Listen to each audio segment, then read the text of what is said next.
Hello, everyone. Thanks for being here. Thanks for joining us. I am coming to you live from an extremely wet and windy and rainy west coast of Scotland, where the fluctuations in light outside my window sometimes do crazy things to my webcam. So if that does happen, apologies. There's nothing terrible going on. It's just the Scottish weather. So, as I had said, I'm Louise Harris. I am based at the University of Glasgow, where I'm a professor of audiovisual composition. So I'm primarily interested in sounds, images, and the way that they interact with one another. What I'm going to talk to you about today is a project that I'm currently working on, which is called Interpreting Data Through Creative Audiovisualisation. And I'm going to talk a little bit about, well, let's have a look at what I'm going to talk about. It's my little abstract that I sent round ahead of the seminar. So I'm currently undertaking an RSE, so Royal Society of Edinburgh funded fellowship, looking at using processes of simultaneous audiovisualisation to both explore data and to use as a basis for creating audiovisual compositions. I'm going to talk about 3 different data sets that I've been working with and through, what the current outcomes of those explorations are, and one of the biggest challenges that I'm coming across in this work, which is balancing real kind of clarity and legibility in presenting data with my sort of personal creative desire to make engaging pieces of audiovisual work. Odette and I had a bit of a back and forth about this final bit. Ultimately, it poses the question, is it possible to create audiovisual works that both communicate data and are aesthetically satisfying for the composer? He thought that it was obviously a yes. I thought, no, I'm not totally sure at the moment. So I've put a little this in brackets. So aesthetically satisfying for this composer. At the moment, I'm not quite sure that I've got there yet. I'm sure better composers than me could probably work their way towards that ultimate goal more quickly. But at the minute, it's definitely a work in progress. So in general, I am in the middle of this fellowship. It is kind of early stage exploratory kind of pilot project work. It is work in progress. There is things that I like about it, things that I like less about it, things that I think work well, things that don't really work that well at the moment. So I'm totally open to kind of questions, feedback, any perspectives, ideas that you might have on what I'm doing and how we can maybe extend and work from what we're doing right now. So let's talk a little bit about where this idea initially came from. With this fellowship began with a really small pilot project with some epigeneticists based at Edinburgh University, funded by a program called Scottish Crucible, which is like an early career networking program based in Scotland, which is actually a really interesting thing to do. It's basically you get put together with a bunch of other researchers at similar stages in their career who work in all sorts of different fields. I felt a tiny bit like the token artist because I think I was the only person working in the arts on the program, but it meant that I met mathematicians and epigeneticists and biologists and microbiologists and material scientists and all sorts of people who, and the normal sort of everyday workings of my life I wouldn't encounter. So it was really interesting from that perspective. We looked at mutations in the genome sequence of breast cancer patients and effectively built a little tool that would take those mutations and turn them into audio visualizations over time. Through doing this and through running all the chromosomes of the genome sequence together, simultaneously, we discovered that there were certain pairs and trios of chromosomes that showed mutations at the same point in the sequence. This wasn't a thing that had been demonstrated through previous analysis of the genome. So unfortunately, they don't think it actually means anything, which is interesting in itself. But it did demonstrate that there was something about working through the data and exploring the data in this way that told us things about the data that we hadn't known previously. So that sort of sparked an initial interest in me in taking this work a little bit further and maybe seeing what else we could do, what other data sets we could explore, and maybe how using process of audio visualization might allow us to understand things about data that we can't through looking at things in isolation. So the project itself, we'll talk about in a minute, but let's begin by thinking about why we would do this audio visually and not just audio or visual. Obviously, there are extensive fields of visualization and sonification in data exploration, but because of the nature of the work that I do and the kind of things that I'm interested in, I think there's something particularly sort of perceptually special about seeing and hearing things happening together. And it's not just me that thinks that. So I'm sure you're all familiar with Sion's work and his kind of conceptions of things like added value and how sound and image contribute to one another in that sort of symbiotic relationship. But a couple of years ago, I wrote a book called Composing Audiovisually, and part of the work for that book was a questionnaire that went out to audiovisual artists, composers, theorists, thinkers, people who are generally interested in our experience of audiovisual work and audiovisual experience in general. And a lot of this kind of thing came up over and over again in the results from the questionnaire. So the result is 1 + 1 = 3. That came up hugely. That an audiovisual work is more than the sum of its parts. That also came up a massive amount. That a work might be not about audio and video, but a third space that is neither, which I quite like as a conceptualization. Or that sound and image work together to express something beyond either medium, or are linked to the extent that a combined word is more applicable. In the book that I wrote, I talk about this relationship as being transperceptual, so existing in sight and in sound at the same time, but also existing in the in-between of those senses. So not just across senses, but between, in creating that third space, creating a synergy, a 1 + 1 = 3. And this notion has been central to my creative practice over the past 15 years or so, but is also central to what I see as the potential practical applications of this project. So I was talking through this work with a woman called Ariane Koek a few months back. I don't know if any of you have come across her, but she's a curator, kind of an arts science collaboration facilitator. She established the arts residency program at CERN. And she basically put it to me that there is two outcomes of this work. There is the art outcome, which exists for its own sake, and there is the design outcome, which is where we might create tools for specifically exploring the data. And the two don't necessarily need to be the same thing. And what I'm discovering in developing this work is balancing the relationship between those two is potentially the trickier element. So the project is working with a number of different types of data and data sources. So initially image analysis of the knee meniscus, then longitudinal data on infant and maternal mental health from the Growing Up in Scotland project, and long-term climate change data, which includes sea level changes, glacier loss, CO2 emissions, etc. I'll talk about these all in detail in a bit, but why would I use these data sets? To be honest, purely for practical reasons, because they belong to people who are interested in what I'm doing, see the potential in it, and want to explore this approach in terms of what it might be able to offer them for their own kind of form of data exploration.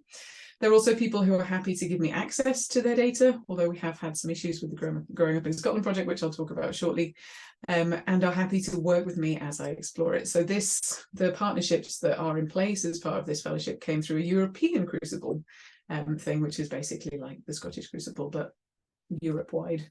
And again, it's something that sort of came out of that opportunity to network with people who I wouldn't, under normal circumstances, encounter. So let's begin with the knee meniscus. So this was working with some scientists based down in Oxford, looking at how they analyze, particularly using image analysis, the structure and porosity of the meniscus in the knee. So I'm sure you probably all know what a meniscus is, but just in case, it's like a sort of kind of a this-shaped, like a C-shaped bit of cartilage that sits between the bones in your knee and is almost like a shock absorber. So many of the most common knee injuries involve in some way tearing or damaging the meniscus. The difficulty there is that very little is actually understood about what happens in the meniscus.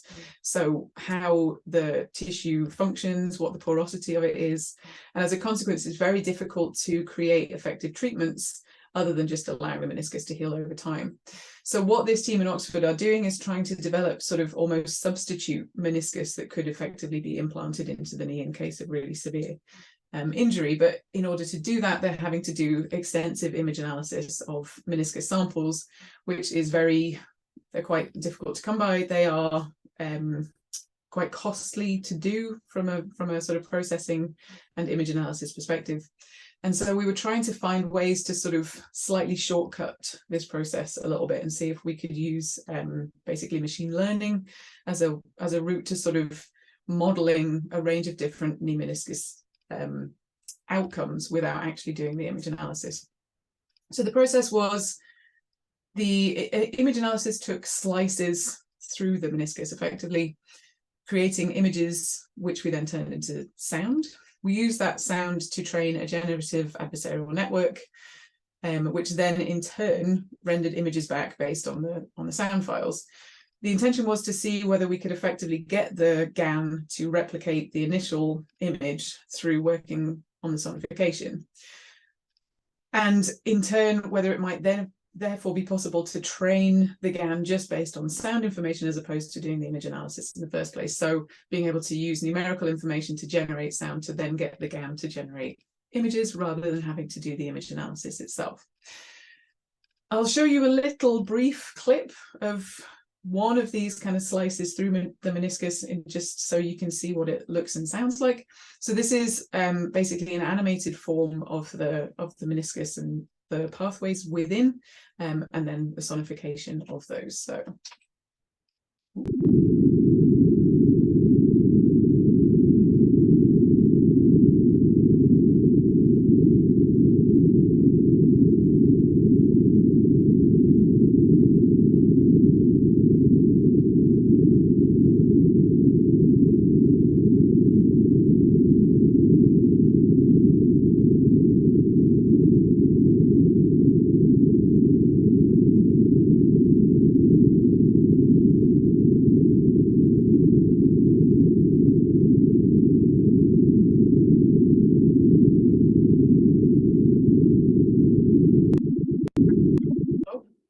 There we go.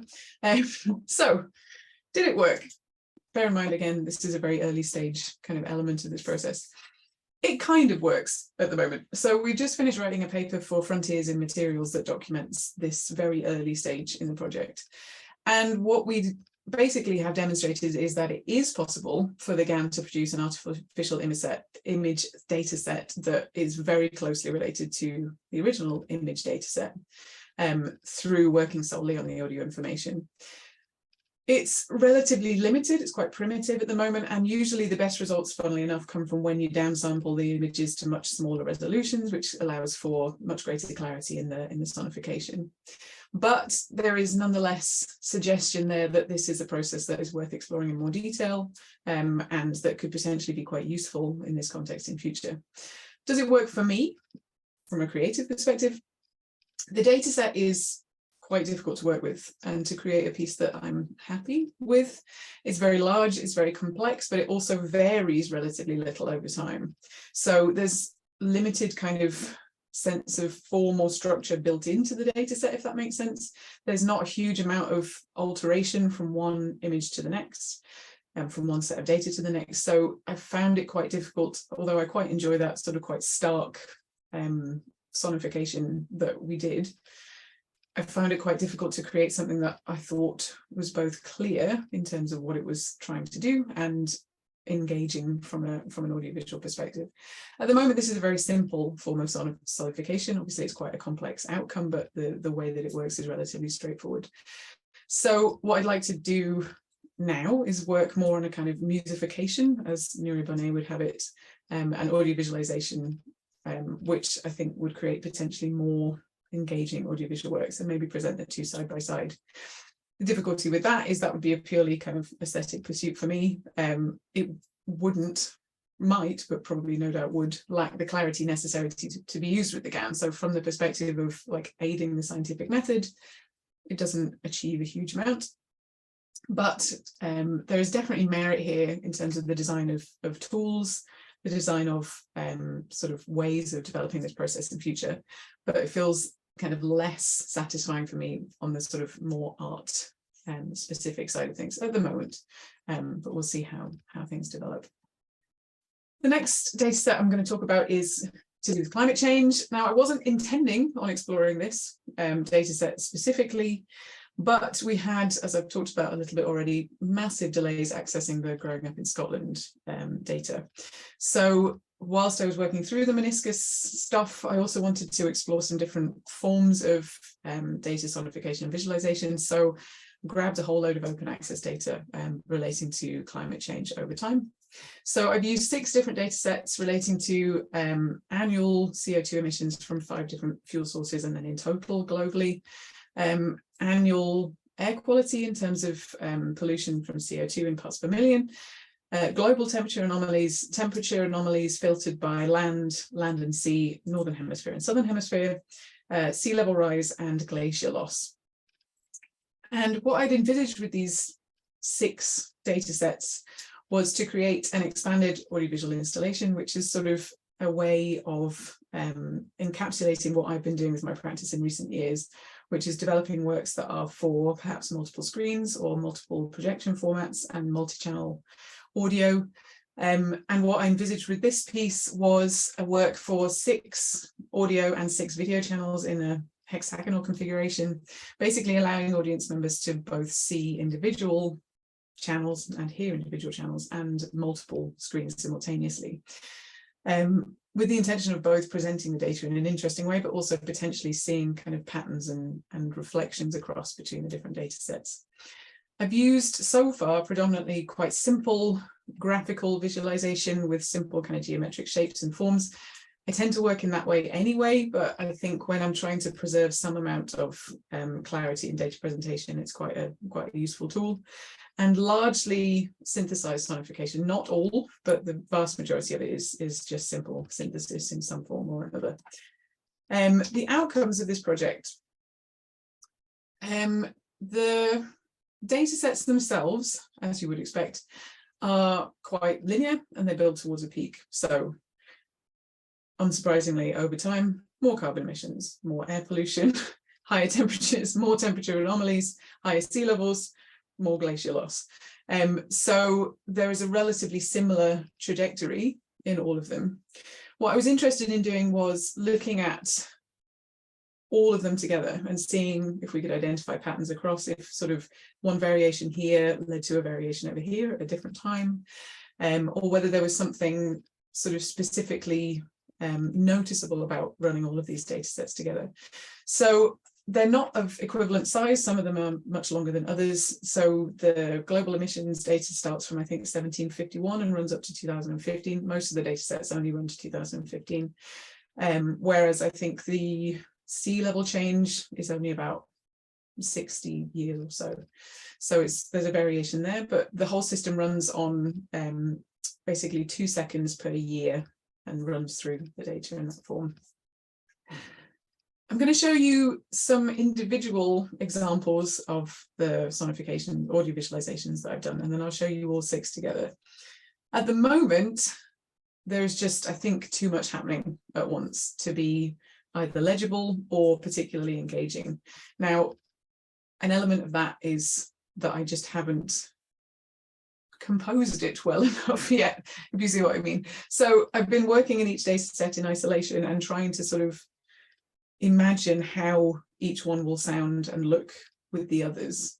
To be honest, the main reason for that is practical. It's very difficult to run these in real time, just in isolation as individual 6 sets of things. So trying to run them all at once would just not be computationally possible with the equipment that I have. So as a consequence, I'm not able to really know in some depth and detail what these things are going to look and sound like together until I can combine them all together after they've been made. So I'm still going through a process of going back and forth with them, isolating the things that I like, the things that I don't like, and trying to sort of recompose them together afterwards. So I'll talk about each one of these little examples in turn. The first one is glacier loss over time.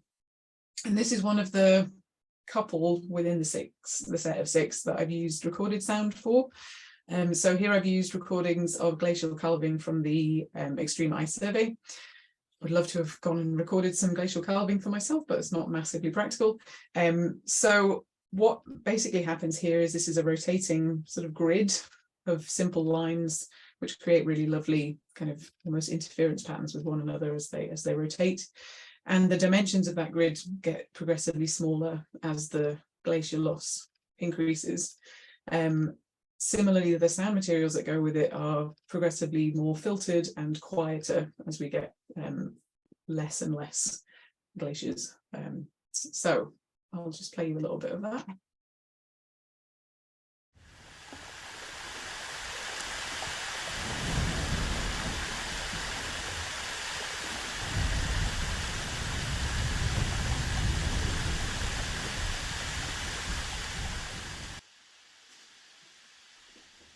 That's a chunk from the first half, and then another little chunk from further towards the end.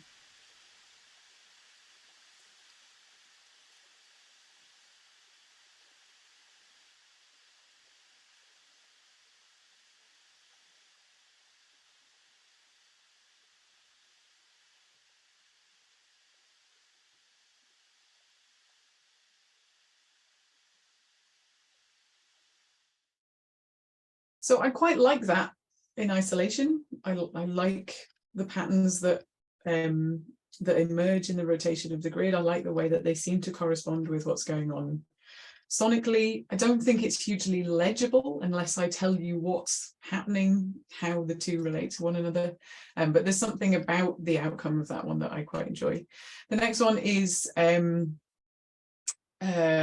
air pollution in parts per million over a period of time. And this is a series of overlapping triangles getting progressively larger, which each rotate according to how high the parts per million are each year. So each subsequent rectangle rotates more than one that came before it, with accompanying simple synthesis of just a square wave, which rises in pitch according to how much the triangles rotate. So I'll just play you a little bit of that as well.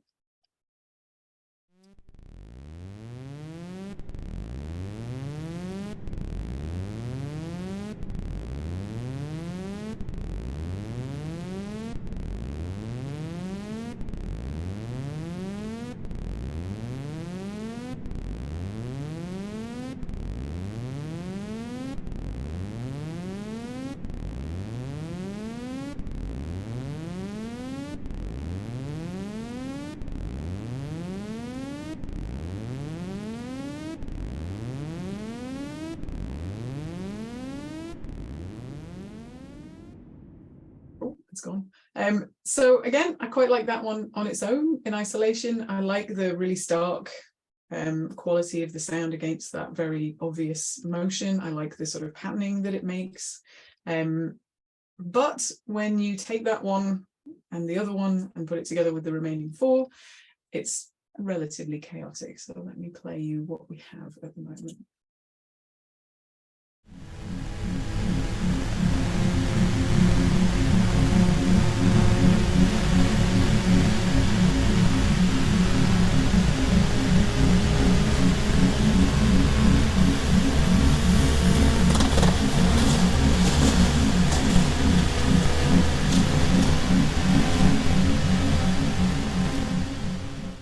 Now, I should have apologized in advance on all three of those for the appalling quality of the videos, literally just compressed so that I can actually get them onto Prezi. But hopefully you see what I mean. I think each one in isolation has potential merit. There's interesting things about it. And I think maybe presented in expanded format installation where you could engage with them both in isolation and in kind of pairs and trios. Might work better, but at the moment presented in that kind of format, there's simply too much going on to really kind of dig into what's happening either sonically or visually or both at the same time. So as I said at the start of the talk, this is very much a work in progress, and this particular element of it is developing quite quickly at the moment. I think I can get it to a stage where I feel like it works as a piece of creative practice. Whether it will still be legible in terms of what's actually being presented from a data perspective remains to be seen. But that's kind of where we are with those data sets at the moment. The final data set that we are working with is from a project called Growing Up in Scotland. And when I agreed to do this talk, which I think was back in November, I had high hopes that by now we'd be well into the exploration of this data set. But We are not, unfortunately, because this is what happens when you do year-long fellowships and they require access to a very specific thing. So the Growing Up in Scotland project is an ongoing project involving real people. It's a longitudinal study of children and parents, particularly mothers, over an extended period of time, so from birth until adulthood. The data sets that we want to work with relate to maternal and child mental health. And so we had to ask permission basically for people other than those involved directly in the project already, i.e. me, to have access to that data, and just to make sure that I wasn't going to do anything spurious with it, of course, which is really important. As a consequence, we had to apply for a special license, which we did when we were granted the funding for this project, so fully 6 months before it started, and it came through roughly a week ago. So it has taken a long time to get that data, and it's sort of this, it's kind of the big thing that I've been waiting for in this project, because I think it's the data set that's going to prove most interesting to work with. I think there's a lot of different approaches that we can take. So looking at data per parent, per child, in sort of cohorts, in geographical areas, in areas according to the Scottish Index of Multiple Deprivation. We can look at various different kind of demographic forms of sorting and comparing the data. So I think there's so many things that can be done with this, and so many ways that we can maybe kind of compare and contrast the data through looking at it audiovisually. But unfortunately, we have not got there yet. So I perhaps should have pushed this talk on to a later time when we have got a little bit more to talk about. But I do think that this definitely has potential to be really interesting. What's particularly useful about this project, I think, is that the data set that I'm working with my collaborator, Louise, who's based in Dundee, already knows really well. Like, she understands it from a sort of statistical perspective, from a social science perspective. And so it'll be really interesting to work directly with her and see if there are things that my exploring the data in this way tell her about the data that are maybe in addition to or slightly different from her understandings that she already has. So that's one of the best things about this project is being able to explore data with people who understand it already, to establish whether there is sort of additional things we can do in exploring and developing the work. So what next? I think my title said Progress, Pitfalls and Potential Ways Forward. We've got 2.5 months left of the fellowship now. And I think one of the primary limitations, and I genuinely don't mean this flippantly, but is me. This is kind of the nature of what they call a personal research fellowship, which the RSE very kindly funded me to do, is that it is a completely independent solo piece of work. So you can have people that you sort of collaborate with in sort of, they kind of give you help in kind, but it is literally just funding you to do a specific thing for a period of time. What I've realized, well, to be honest, I always knew this anyway, but what has become very apparent in developing this work is that I am limited by my skills. I am not a data scientist, I'm not a computer scientist, I'm not a programmer. I can make the things that I want to make for myself in my own creative practice, but I like to do things in very specific ways. I like things to come out looking and sounding in very specific ways. And sometimes I need people who aren't me to sort of push me a little bit outside of that. And I know that, you know, this data set explored by a different audiovisual artist in a different way would look and sound completely different. So I think what I would like to do in future, my kind of plans for future directions in this work, is to look at maybe going after something like a scoping grant or some seed funding to develop a series of projects and project teams looking at both the art and design elements of this work. So combining data scientists with computer scientists, with artists, in teams of people who collectively work through a set of data together, as opposed to me kind of picking and choosing and taking data from various different projects and just working with it. I do feel that there is something about exploring data audiovisually that we're not capitalizing on at the moment. And I do think that it should be possible to create a series of relatively simple tools for data audiovisualization that maybe can be used more widely, just to explore data, not to necessarily present it in kind of engaging audiovisual artwork terms. but I would really like to find ways forward to do both of these things at once. And I think trying to expand this project out so that it involves a wider cohort of people who are interested in this and interested in taking it forward further would, for me, be kind of the ideal next step in this project. So I think that is all that I have to talk to you about today. And I would be very happy to take any questions or comments or feedback or anything that anyone would like to talk about. Thank you. Any questions from our tremendously large and varied audience?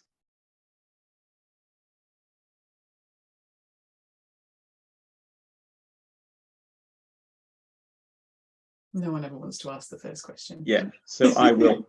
I was polite in that. I will jump in. So maybe one question. So you talked about this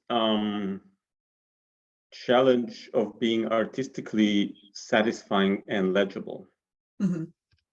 And maybe legibility can mean a lot of different things. So have you thought about what do you mean by legibility? And maybe more importantly, what are the different meanings of legibility in order to figure out, you know, maybe you, as you said, you are the limitation, and maybe you're thinking about what is legible is something that you can do something about, in a sense.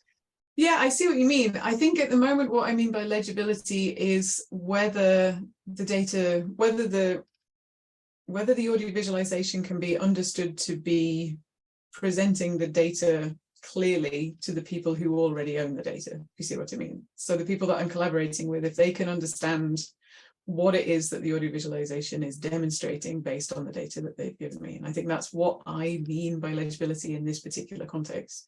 It's not necessarily what legibility means, but just what it means to me here, if that makes sense. And I think that's probably worth stressing, is that this, as I've said many times, this is very kind of early stage work, but one of the primary things, oh, I gone? No, I'm back. Did I disappear briefly? When it's windy up here, it can really mess with the Wi-Fi. Yeah, is making sure that the people that I'm collaborating with can clearly see and hear what is going on in their data over time, if that makes sense. So that in itself is a limitation at the moment, but I have no doubt that I am too.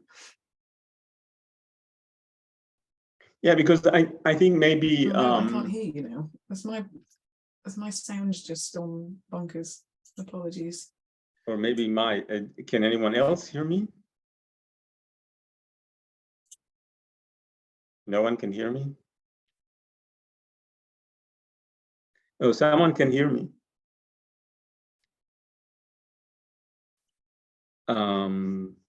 You can't hear me still. Oh, I can hear you now, I think. Can you hear me? Okay. Can you just say something else so I can verify that I can hear you? It was temporary deafness. Okay, there we go. I've got you. Lovely. So I think maybe, you know, you can think about different redefining legibility, maybe in different ways, and see whether, because the people who are really familiar with the data, I mean, I did a little bit of sonification years ago.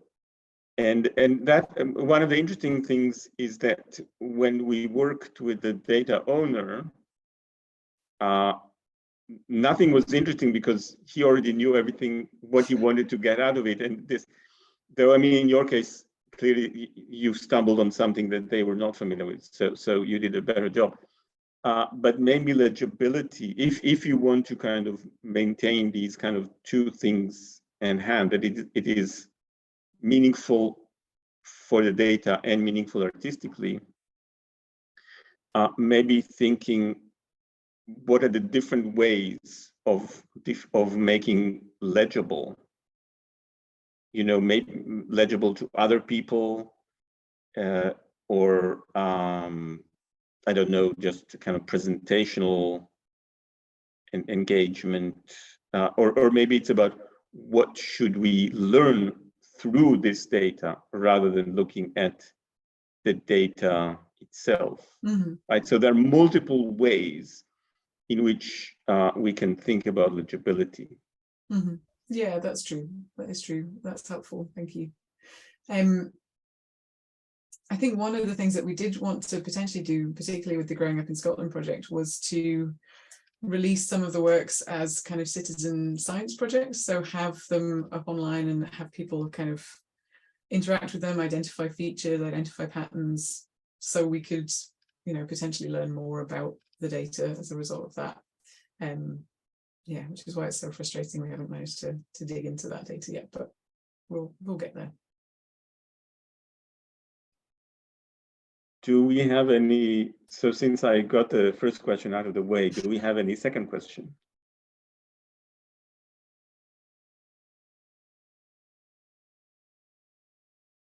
Alessandro. Hello, hi. I hope you Hi. Hi.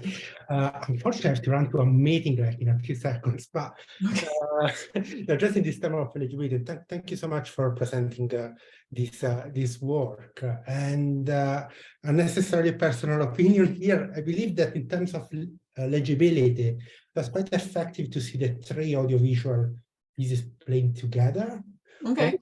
requiring me to make a relations between what I was looking and listening to. But I agree with all that in terms of like maybe creating the context, right? For, I don't know, just like very personal, unnecessary opinion on this point, but I think it was quite effective in that way. Okay, that's good. For me. Well, that's good. That's useful to know. And the thing is, again, with me being a limitation, is I only have my own kind of initial response to what I'm seeing and hearing, and so just testing it out to some other people is really useful. So that's helpful. Thank you. Cool. And in terms, I was also thinking that you mentioned about possible development and how to make it interactive if it requires this piece to be interactive. Here, that might be obviously something interesting, considering how to create this interaction. So yeah, for sure. Application of the data, but obviously this is something that you already mentioned. And sorry, this was a very rush because I have literally a student talking about. Oh no, that's fine. Well, thank you very much. What you're talking about, and yeah, see you. Bye bye. Thank you. Does anyone else have a question?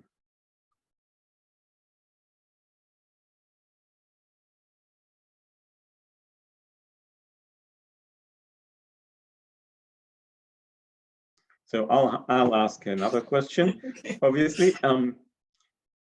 So as you said, like the limitation. So you have large and complex data sets, and the options for both visualization and sonification are infinite, right? They are kind of.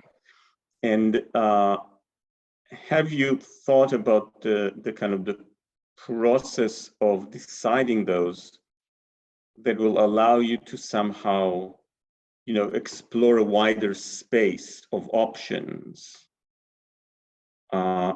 before you kind of hone in on what works, particularly kind of if you're working with you're working on 6 individual things that then you have to imagine how they will put together. If there was a way of kind of prototyping in a sense, with a more varied thing, maybe you will stumble on something that you'll be more happy with. Yeah, I think that's definitely true. I think, yeah, that is definitely true. But I think that's also kind of the nature of this project, is it is just kind of, which is lovely. It's a year of time to play around with this stuff and sort of figure out, useful methods for displaying the data, but also for creating interesting works out of it. So it's very much a kind of sandpit at the moment, or it feels like that. Like it feels like I'm starting to get towards things that I like, but it's taken quite a long time to get there. But definitely, I think the idea of using, like if I am trying to do multiple different things at once, using kind of smaller less complex data sets as like a test bed for that, to see how things, as like a sketchbook almost, and then kind of ramping that out into bigger data sets is a really useful one. So I'll give that a whirl, see how it goes. Yeah, I think it's like maybe the work process. Yeah. If you devise a kind of different work process, work method, maybe that will allow you to kind of arrive at a overall something you're more satisfied with. Yeah. But you have more experience than I mean, you've been doing it quite a while, so maybe you already have tried all the. I do, but that in itself is like I think one of the things that I come up against a lot is like I have a really clear, particularly visual aesthetic that I like to work within, and when I can't kind of squidge the data to get into to doing the things that I want it to do, I find it quite frustrating. So again, more limitations of me. Like I need to be a bit more expansive about my working methods and the things that I'm interested in seeing and hearing, I suppose. Which again is when collaboration is useful, and having people, you know, test you and sort of say, "Why don't you think about doing it this way?" So I think that's where the project definitely needs to go next. Is more external involvement, definitely. Good. So maybe last opportunity for someone else to ask a question before it becomes just me and Louise reminiscing about our past.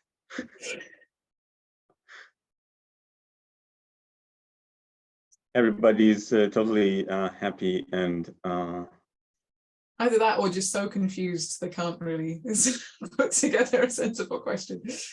Yes. Okay. So thank you, Louise. Oh, we have someone joined us very, very recently.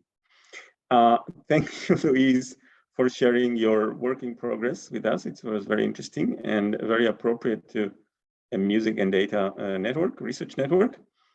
And we'll see you.